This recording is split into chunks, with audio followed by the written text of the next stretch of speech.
좋은 아침입니다. 아침의 하나 뉴스 종합 비타민 아침의 매일경제 김은미입니다. 오늘의 일면 같이 들어가 보실까요? 매일경제입니다. 야, 김건희 특검법 강행, 즉각 거부권 예고. 어제 말씀드렸던 대로 국회 본회의에서 이 야당 의원들 180명의 찬성으로 이 김건희 여사 특검법이 통과가 됐습니다. 그리고 여기에 대해서 즉각적으로 대통령실에서 거부권을 행사하겠다라고 미리 예고를 했습니다. 요 얘기 잠시 뒤에 대담으로 좀 짚어보겠습니다. 다음 기사 볼까요? 한국일보입니다. 김대기 비서실장 사의, 대통령실 3실장 동시 교체입니다.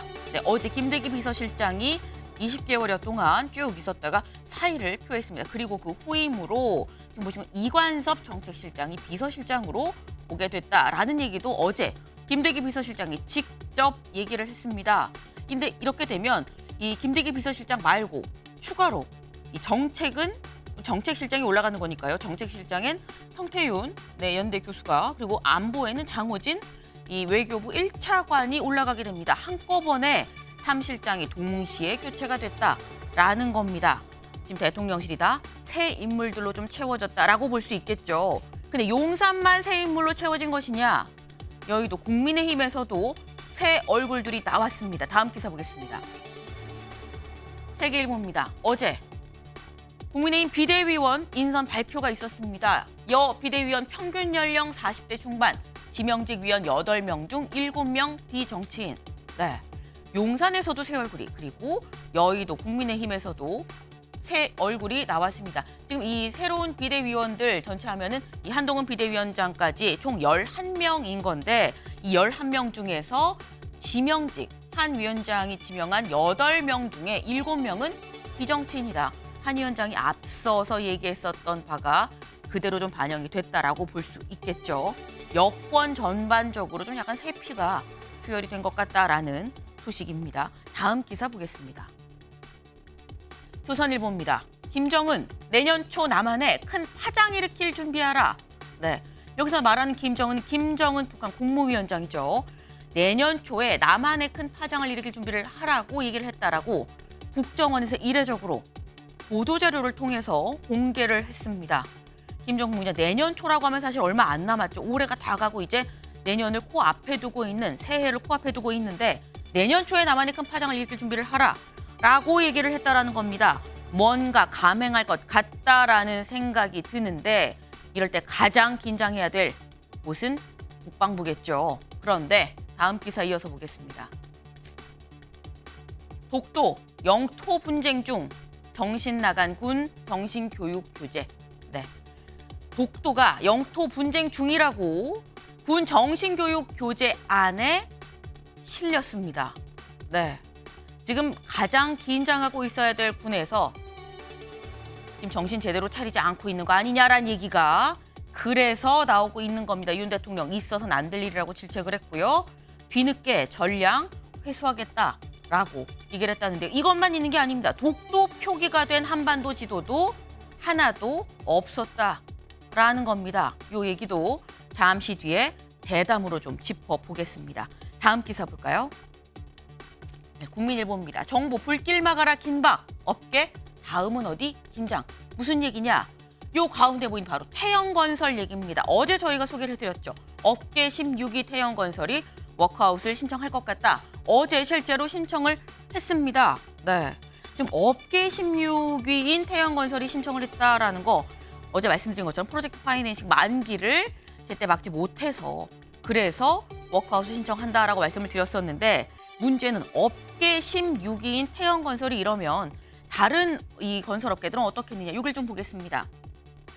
일단 건설업계 이 시공능력평가 16위인 태영건설은 현재 전국 사업장 22곳에서 지금 아파트를 짓고 있는데 이 중 14곳은 일단 주택도시보증공사가 보증을 하고 있기 때문에 안전하다라는 겁니다. 근데 어제 말씀드린 게 건설업은 하방이 좀 중요하다. 딸린 식구가 많다라고 말씀을 드렸었죠. 태영건설 협력사 580곳은 하도급 계약 1,100건 중 96%에 이르는 천여 건이 건설공제조합 대금 지급 보증에 가입이 돼 있어서 비교적 안전하다. 일단 태영건설 자체는 좀 안전하게 갈 수 있다는 건데 말씀드린 것처럼 16위 그럼 그 아래에 있는 건설업계는 어떡할 것이냐. 그래서 업계 다음은 어디냐. 긴장감이 감돌고 있다라는 겁니다. 일단 정부에선 자구책을 먼저 내놔야 된다라고 얘기를 하고 있는데 단순 자구책뿐만이 아니라 굉장히 심도 깊은 구체적인 구조조정 방안도 같이 좀 이루어져야 되지 않나라는 생각이 좀 듭니다. 다음 사진 기사 볼까요? 네, 이 모습. 동네에서 많이 보실 수 있는 모습 중에 하나이기도 합니다. 네, 지금 이 리어카를 끌고 가는 어르신의 뒷모습인데요. 폐지가 잔뜩 쌓여 있죠. 네, 이 동네에서 이렇게 폐지를 줍는 어르신들 상당히 많은데 어제 보건복지부의 발표에 따르면 이렇게 폐지를 줍는 노인이 4만 2천 명이 된다고 합니다. 이분들 하루 평균 몇 시간 동안 폐지를 줍나 봤더니 5시간 40분 정도, 네, 5시간 24시간, 5시간 반 정도는 하루 종일 폐지를 줍는다. 이렇게 주 6일 일을 해서 버는 돈이 그럼 얼마냐? 여기를 좀 볼까요? 폐지 수집으로 얻는 수입, 평균 수입이 15만 9천 원입니다. 그리고 이 돈마저도 이게 평균인 거고요. 65에서 69세, 70세가 되기 전이 17만 8천 원으로 높고 연령이 올라가면 올라갈수록 13만 1천 원 정도까지 떨어집니다. 이렇게 주 6일 이 폐지를 열심히 주셔서 월 16만 원을 채 벌지 못하는 그런 상황이다라는 건데, 근데 문제는 이렇게 번다고 하면 시간당으로 한번 따지면 얼마인지 혹시 아시겠습니까? 1,220원 정도가 됩니다. 시간당 1,220원 정도 버는 폐지 줍는 노인들. 네, 줍는 이유가 있겠죠. 아니 뭐 그냥 운동 겸 슬렁슬렁 줍는 거야 라고 말씀하시는 분도 있는데 폐지 줍는 이유 구체적으로 여쭤봤더니 이렇게 대답을 했습니다. 생계비 마련이 54.8%다. 먹고 살기 위해서 죽고 싶지 않지만 주술 수밖에 없는 상황이다라는 거죠. 네, 좀 힘든 상황인 건데 문제는 이겁니다. 폐지 수집 노인의 우울 증상. 네, 폐지를 줍는 노인들의 우울증 정도를 좀 따져봤더니 일반적인 노인들은 13.5%지만 폐지를 줍는 노인들은 39.4%, 3배가 가까이 됐더라라는 겁니다. 네. 사실 올해 우리나라 경제 실적으로만 따지면 OECD 국가 중에서 2위에 해당한다는 소식을 며칠 전에 접했었는데 OECD 노인 빈곤율 순위가 우리나라가 1위라고 합니다. 그것도 노인 빈곤율 집계한 이래 12년 내내 1위라고 하니까 참 불편하고 아픈 진실이 아닌가 싶네요. 네, 저희 아침의 매일 경제 뉴스 종합 비타민 언제나처럼 TV로 보시다가요 궁금한 점 이 유튜브 댓글로 남겨주시면 같이 얘기를 좀 해보겠습니다. 함께 해주실 분들 소개합니다. 안녕하세요. 네, 안녕하세요. 반갑습니다. 네, 첫 번째 키워드 뇌관입니다. 뭐가 뇌관인 건지 보시죠. 야, 김건희 특검법 강행, 대통령실 즉각 거부권. 네, 사진 보시면 아하 하고 아실 것 같습니다. 어제 파란색으로 일단 투표를 한 사람들은 다 찬성을 뽑았습니다. 국민의힘은 퇴장을 했고요.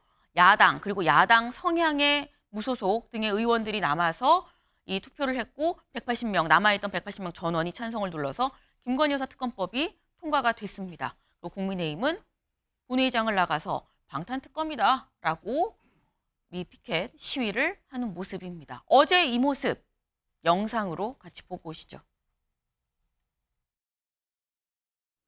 투표 결과를 말씀드리겠습니다. 재석 180인 중 찬성 180인으로서 대통령 배우자 김건희의 도이치모터스 주가 조작 의혹 진상규명을 위한 특별검사 임명 등에 관한 법률안에 대한 수정안은 가결되었음을 선포합니다.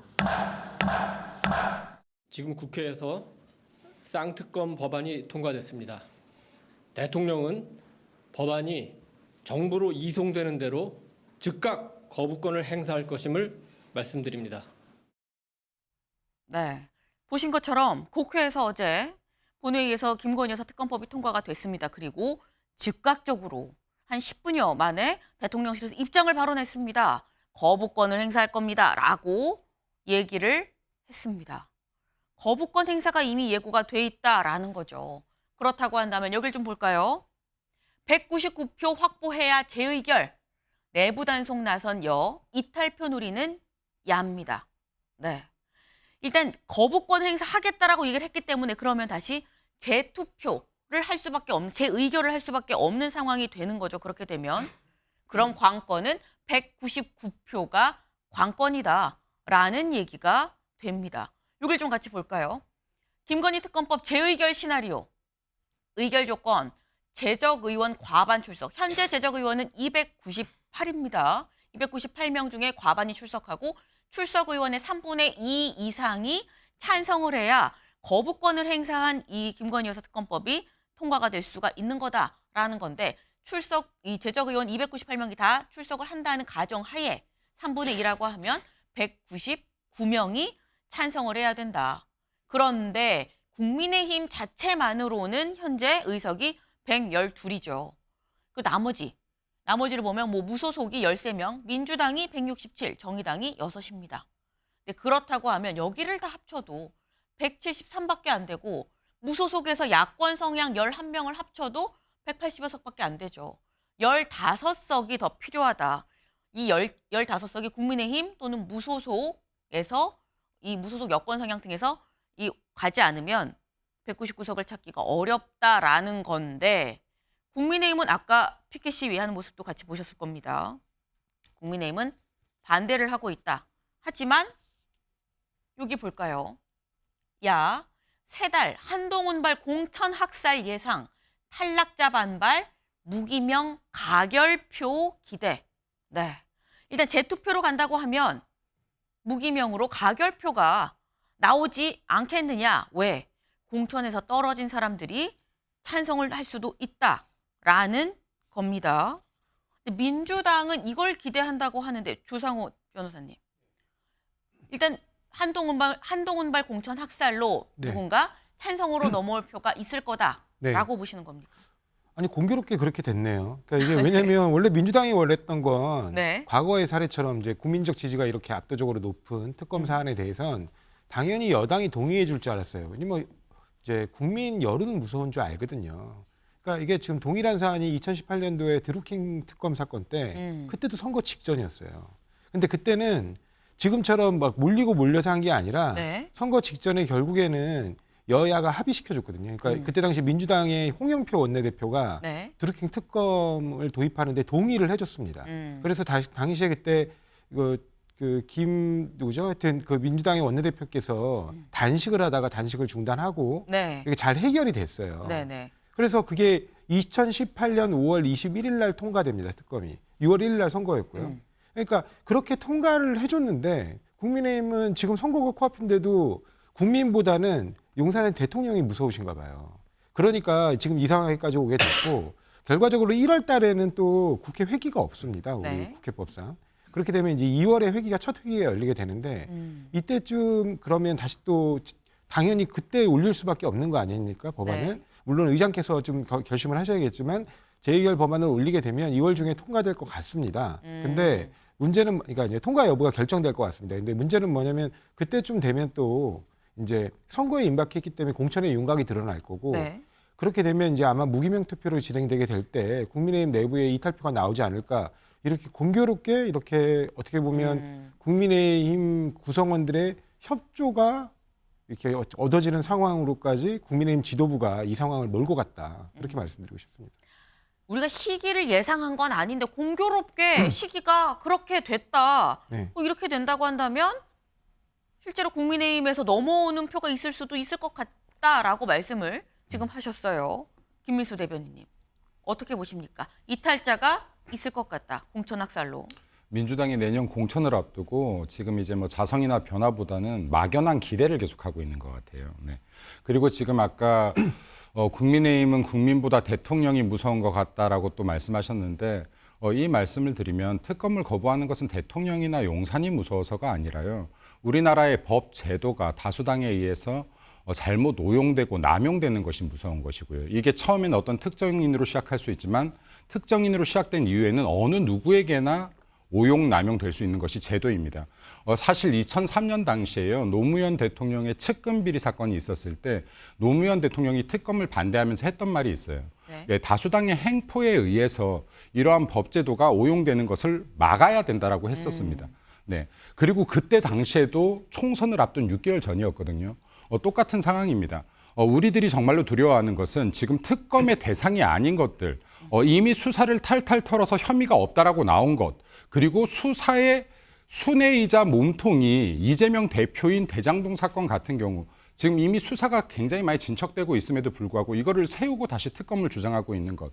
이것이야말로 지금 대한민국 법제도 자체를 남용하고 오용해서 본인들 입맛에 맞춰서 지금 이용하려고 하는 것이다 하는 것을 제가 계속 말씀드리고 싶고요.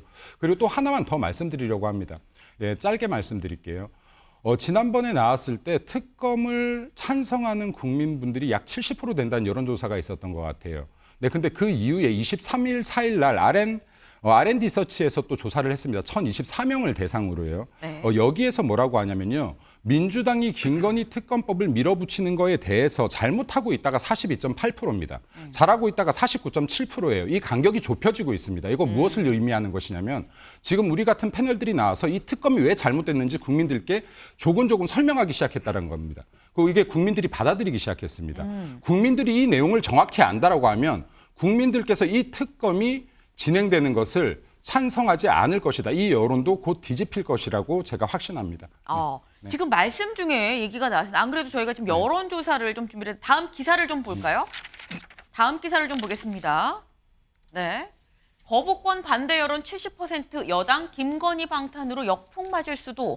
사실 여기서 말하는 반대 여론 70% 이거는 지난 7일과 8일에 조사됐었던 한국갤럽의 여론조사입니다. 한국갤럽 여론조사 좀 같이 보시죠. 이겁니다. 윤 대통령의 김건희 여사 특검 거부권 여부에 대해서 물었더니 행사하지 말아야 된다가 70%, 행사해야 된다가 20%, 잘 모르겠다가 10%라고 나왔었습니다. 그리고 이 여론조사를 토대로 지금 일단 한겨레는 70% 여론해야 된다고 하는 거 아닙니까? 라고 했는데 지금 말씀하신 건 지난 3일과 4일. 23일, 24일. 23일, 24일. 네, R&D 서치에서 23일, 1024명을 24일에 대상으로. 있었던 네. R&D 서치에서 했었던 조사는 그렇지 않다라고 지금 말씀을 하시는 거예요. 그 부분 제가 지금 좀 확인을 좀 해보고 있을 텐데 그렇기 때문에 이게 설명을 하면 할수록 좀 격차가 줄어들고 7대2가 아니다. 사람들은 진실을 알면 뭔가 바뀔 수 있을 거다라고 지금 말씀을 하시는 것 같아요. 신정현 의원님. 네. 어떻게 보십니까? 설명을 하면 이 수치는 충분히 바뀔 수 있는 거고 우리가 아직 우리 의견을 다 전하지 못해서 그런 거다. 충분히 설명 못한 탓이다라는 게 국민의힘 얘기거든요. 네, 뭐 김민수 대변인 얘기에 그 민주당이 밀어붙이는 거에 대해서 찬성 여론은 49%, 반대 여론은 43% 여기 말씀하신 것 같아요. 네. 맥락을 봐야 될 것 같아요. 윤 대통령에게 국민들이 바라는 것은요, 거부권 쓰지 말라는 겁니다. 거부권 쓰는 거에 대해서 반대하는 건 70%.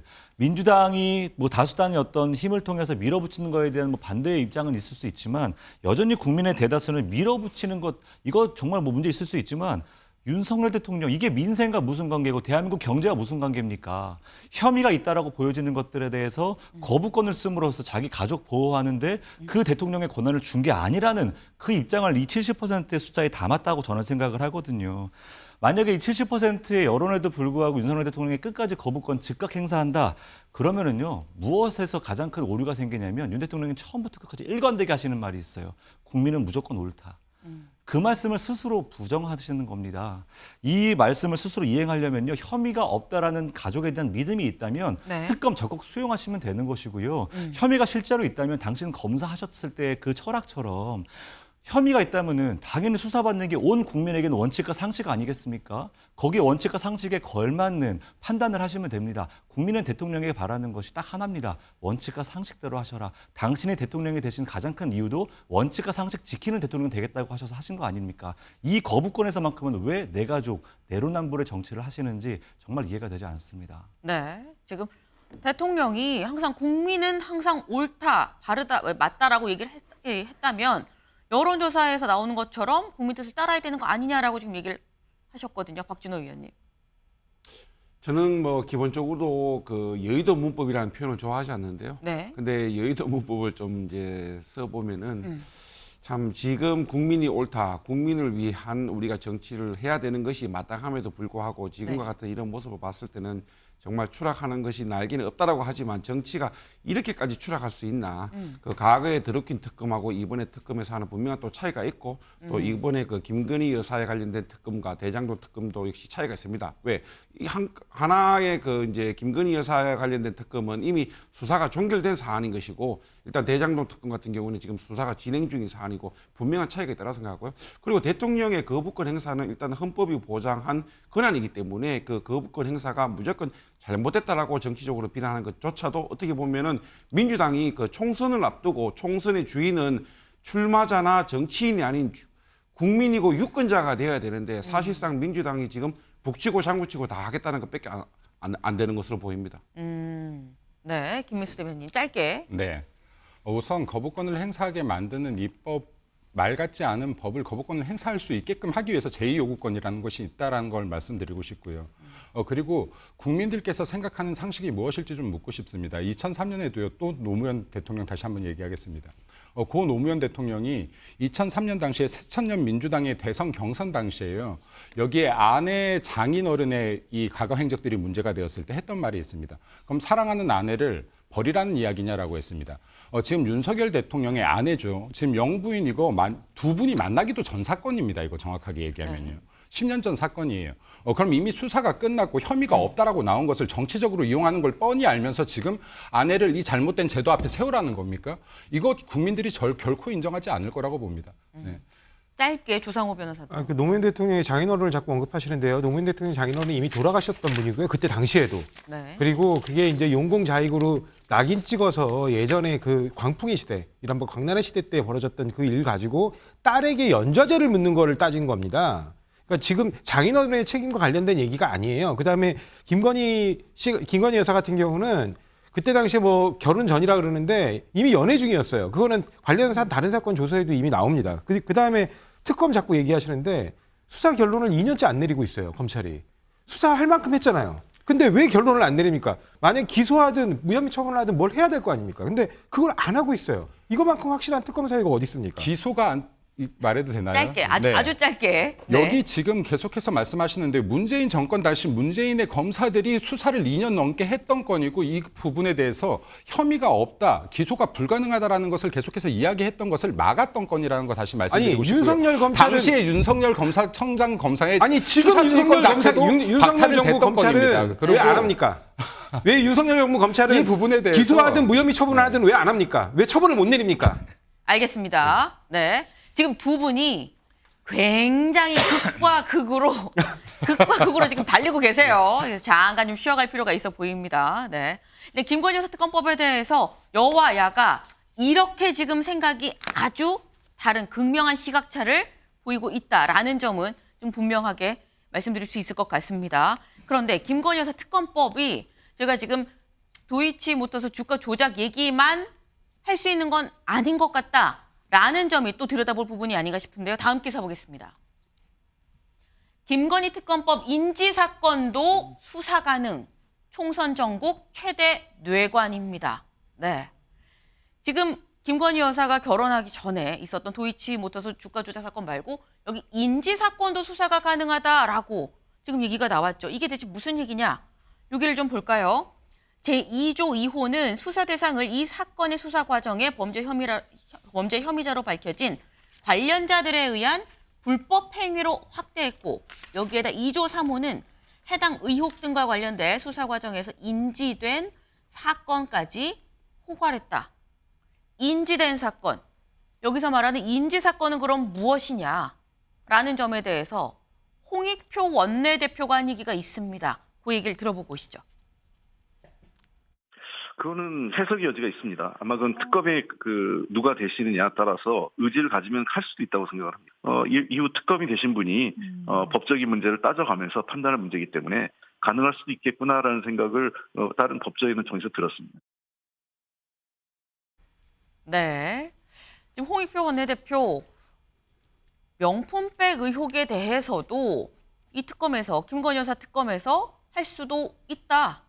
그런 얘기를 나도 들었다라고 일단 얘기를 했습니다. 일단 여기서 잠깐 한번 좀 짚어드리고 나가야 될 부분이 아까 RN서치 여론조사 얘기가 잠깐 언급이 나왔었죠. 12월 23일, 24일 양일간 시행된 조사입니다. 1,024명 대상이고요.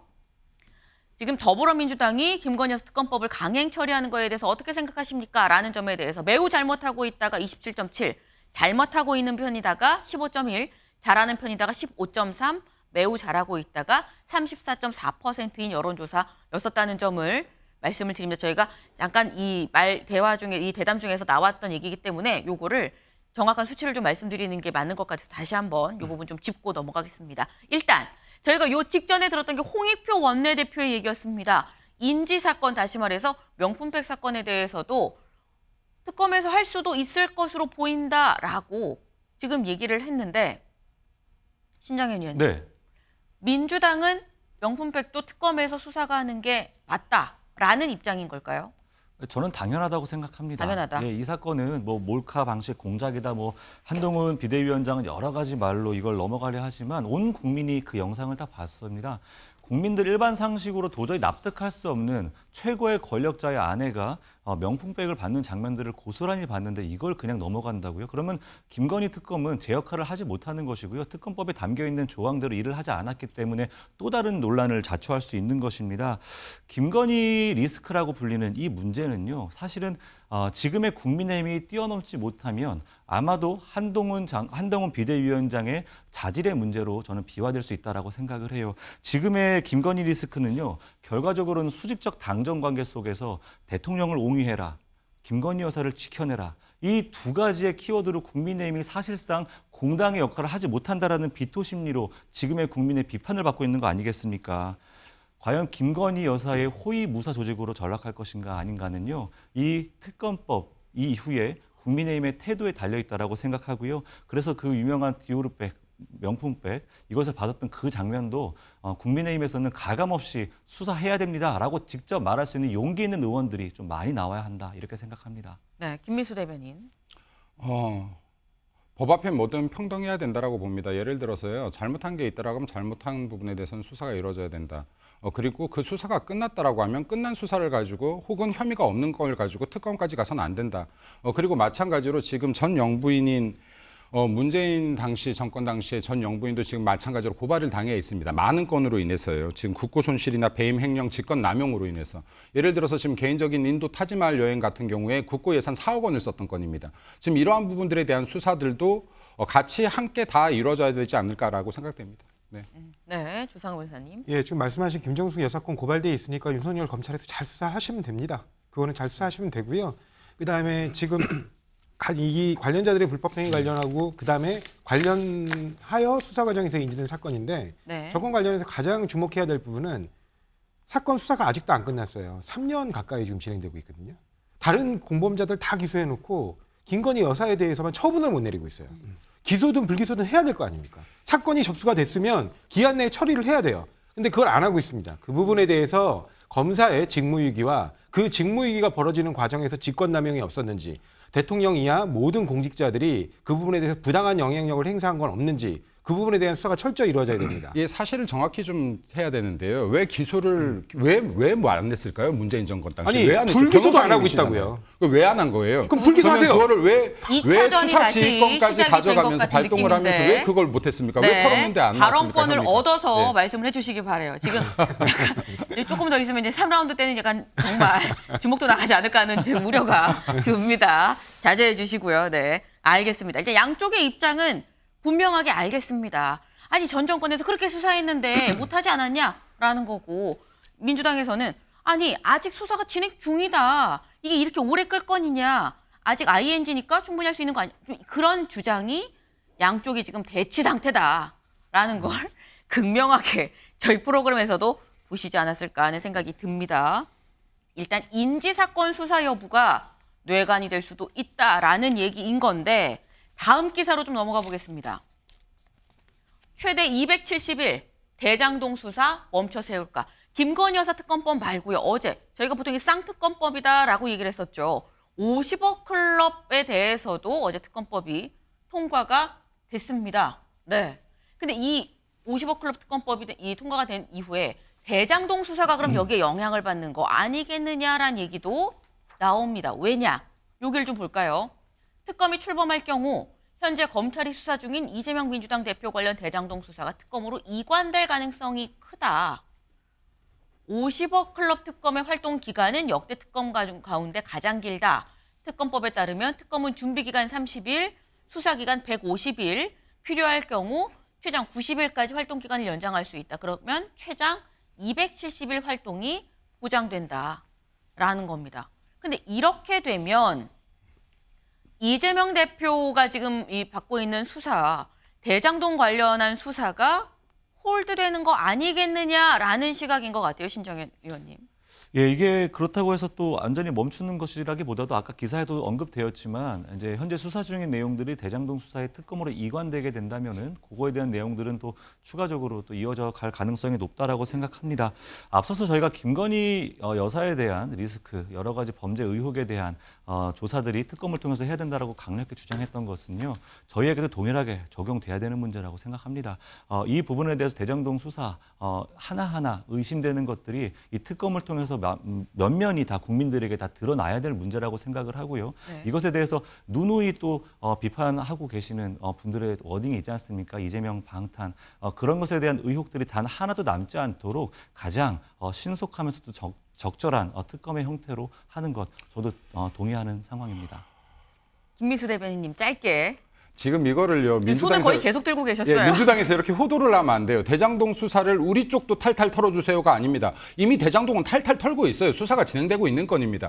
그리고 이 대장동 사건의 순회와 몸통 이재명 대표 아닙니까? 근데 지금 이거 뭐냐면요. 가장 유력한 범죄 용의자가 범인을 잡아야 된다면서 검사를 바꿔달라는 주장입니다. 지금 이게 말이 되는 겁니까? 이것만 봐도 민주당이 얼마나 얼토당토 않은 특검을 주장하고 있는지 국민 여러분들께서 알 거라고 생각합니다. 네. 이게 좀 팩트가 달라요. 이거 네. 지금 50억 클럽 특검은 민주당에게 추천권이 없습니다.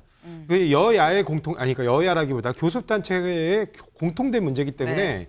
교섭단체를 구성하지 않은 원내 네. 정당이 추천하게 돼 있어요. 네. 그러니까 민주당에서 추천한 검사가 수사를 한다는 건 완전히 팩트하고 다른 얘기고요. 두 번째, 이 50억 클럽 특검 관련해가지고 지금 그 여야가 다 수사 대상이고요. 네. 그다음에 이 50억 특검, 그러니까 이 건 관련해서 그 검찰의 수사 중단을 명시한 규정이 없어요. 과거 특검에는 네. 검사가 이미 수사하고 있는 사건을 특검에게 이관하도록 했는데 여기에는 그런 규정이 없습니다. 알겠습니다. 그리고 또 지금 3년 넘게 수사를 했는데 아직도 제대로 수사할 기간이 부족하다는 겁니까?